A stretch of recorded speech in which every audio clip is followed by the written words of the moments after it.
Drawing pottery on a wheel is an opportunity to study rotating systems.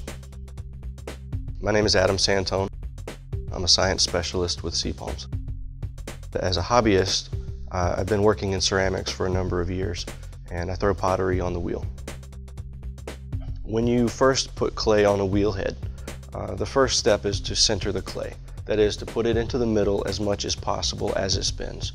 So water is applied to the clay to reduce friction, and it's spun at high speed usually.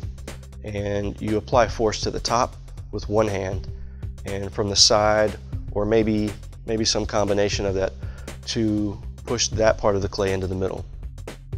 In order to go from a very small, compact, centered piece of clay into a larger form, you go through several stages.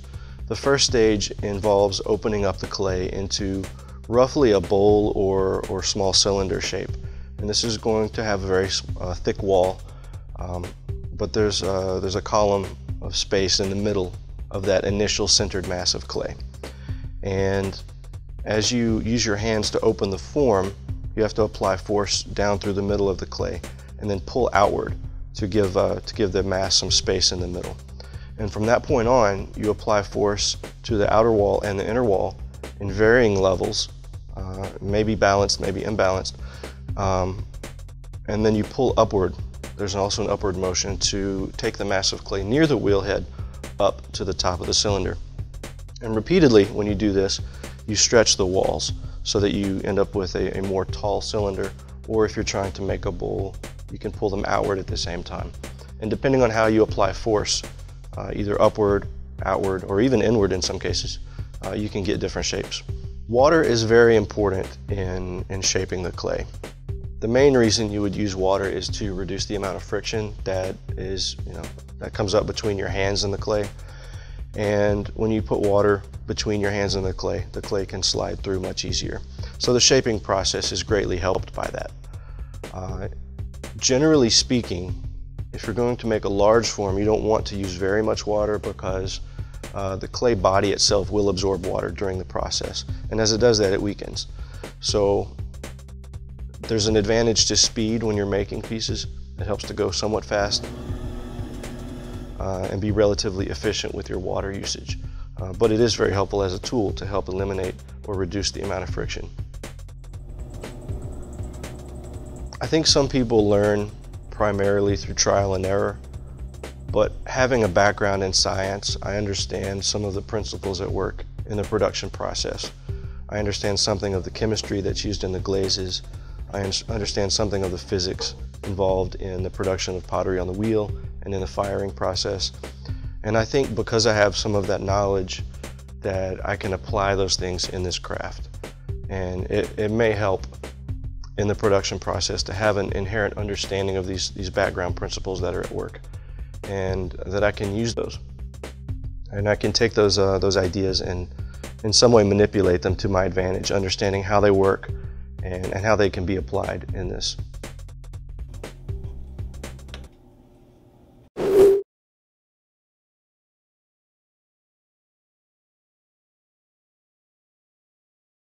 This fabulous conference. There are wonderful opportunities for teachers to network, number one, which is always important. I really and truly believe that STEM is our future in education because we need to help the students and motivate the students to become problem solving and use the 21st century skills.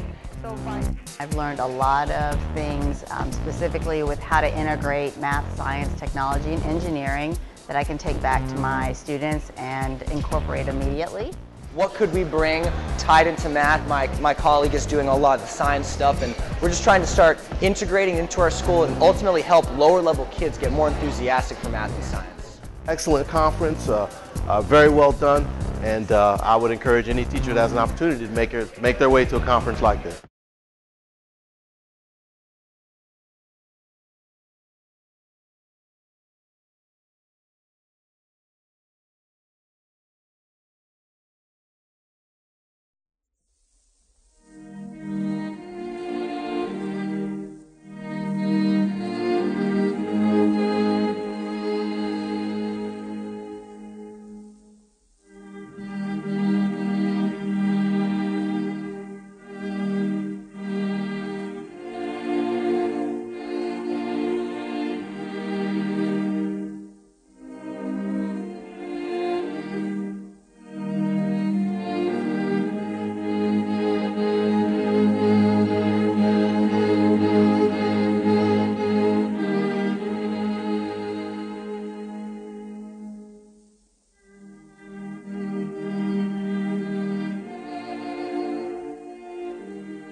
You can never tell what will happen once you see the rocket take off. The parachute might fail, the fins could crack, you could lose it forever.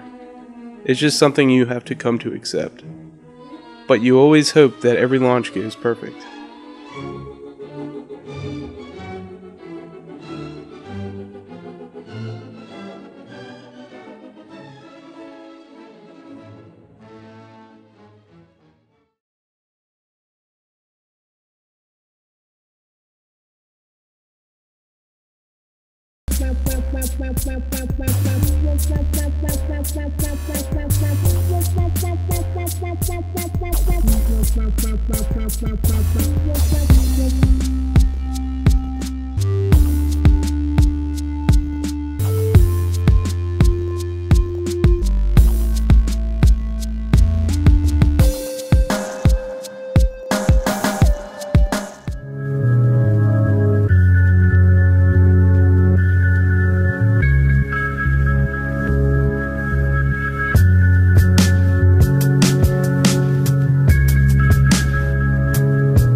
One distinctive athlete honored at the ceremony was Kim Williams, who not only was deemed Long Jumper of the Year and ACC Triple Jump Champion, but was also named Scholar Athlete of the Year for her academic success. Because I don't really like having bad grades. When my grades are bad and I go to practice, I feel down.